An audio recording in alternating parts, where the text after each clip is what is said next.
What's going on, everybody? Welcome back to the channel. I'm Dustin with Jersey Shore Drainage Solutions, and today we're going to help prevent another yard from flooding by running out their downspout before he has it all concreted in. So let's get into it. And here we go. You're going to be getting in concrete everywhere, so the smartest thing to do is always make sure your downspouts are run away from the house. And it's always the easiest to do this when you don't have concrete or pavers in the way. So we're going to go ahead and take this downspout and run it all the way over here to a pop-up emitter, so that way the water can all build up, come down, go to the mini dry well that I'm going to install, fill that up, build up, facilitate over the curb, and then come on and then go down to the nearest storm drain. So let's get started. And here we go. Now it is all dug out. Missed all 3 sprinkler lines. Everything is beautiful. Now time to pipe it up, make sure I got the level. So let's get to it.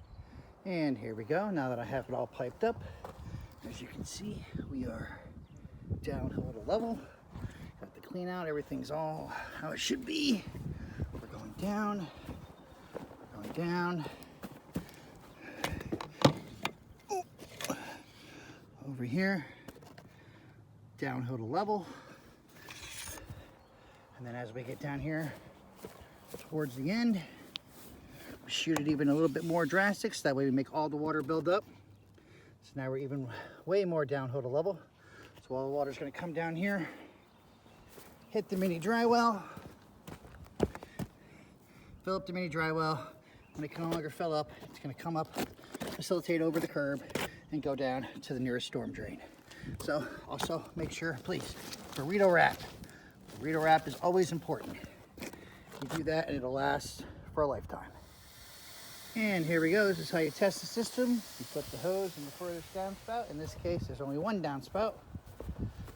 To put it in there to flood the system. You want to do that at least once a year to make sure everything stays as clean as possible. And you see we get down here and it's already starting to fill up the mini dry well.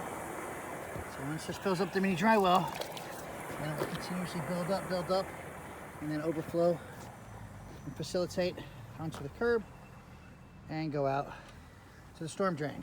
Now, just time to wait. And here we go. This is how you test your system and also flush it. You sit here, you go ahead and you put the hose in the clean out. The water's gonna come all the way down here, build up the mini dry well, facilitate up and over the curb, come out and go down to the storm drain down the street. Also, this is exactly how you flush it as well. You take off the green cap, put the hose in the clean out, and everything in the system will come down at the end. That's because it is sloped correctly, so everything is forced to the end. That is exactly how you prevent water from flooding your yard, basement, crawl space, everything, by just simply extending your downspouts out to the street. Another job well done by Jersey Shore Drainage Solutions. As always, like, share, comment, subscribe, and until the next one.